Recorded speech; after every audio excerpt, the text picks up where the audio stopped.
Pourquoi toutes ces dissonances? Parce que cette chose que vous cherchez n'existe pas en tant que telle.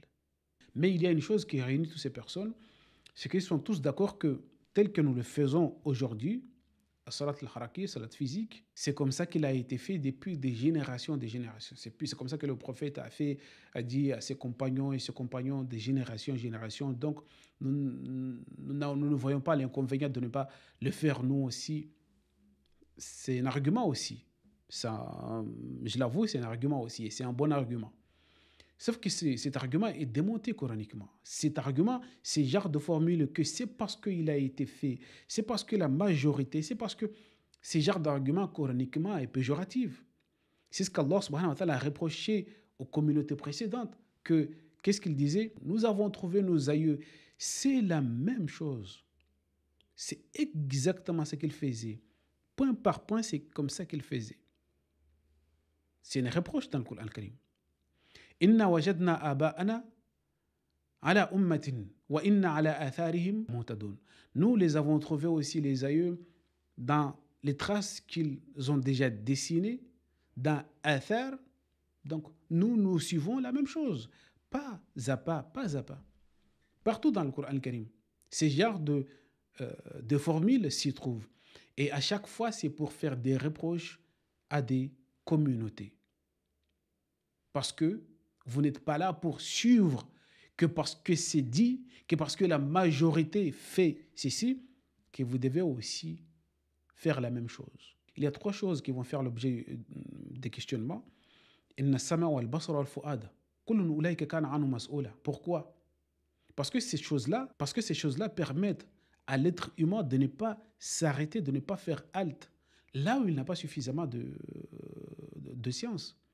ولا تقف ما ليس لك به علم إن السمع والبصر والفؤاد كل أولئك كان عنه مسؤولا. Donc l'idée de dire tout simplement que moi je m'arrête ici, alors que toi-même qui s'arrête là, tu n'as pas encore suffisamment de science sur la chose. Et c'est pourquoi tu lances ce genre de défi dans l'espoir de trouver une réponse, parce que toi-même tu n'as pas les réponses. Dis-moi ceci, dis-moi ceci, dis-moi ceci. Donc tous ces défis-là, pour te réconforter sur une chose que tu n'as pas les réponses et que tu ne devais pas et que tu ne devrais pas t'arrêter là. Puisque si tu n'as pas les réponses suffisamment, puisque si tu n'as pas une science suffisante, pourquoi tu t'arrêtes? Pourquoi tu ne fais pas des recherches?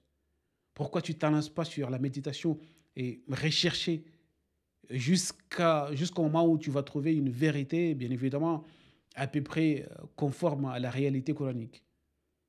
Mais tout simplement, si tu es là pour dire que c'est parce que tous les aïeux faisaient la même chose, donc moi, je n'ai pas le choix, ou je me vois dans l'obligation, il est de mon droit de répéter la même chose. Mon gars, je te dis que ça c'est quelque chose que tout le monde peut répéter.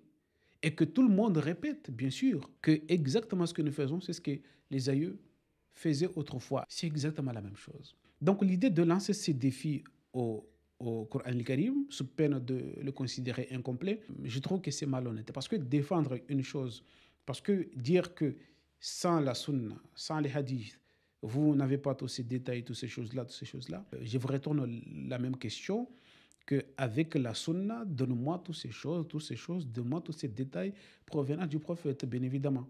Parce que c'est basé là-dessus que c'est le prophète qui a détaillé tout ça, qui a donné tout ça, qui a donné tout ça. Donnez-le. Et il ne se trouve nulle part.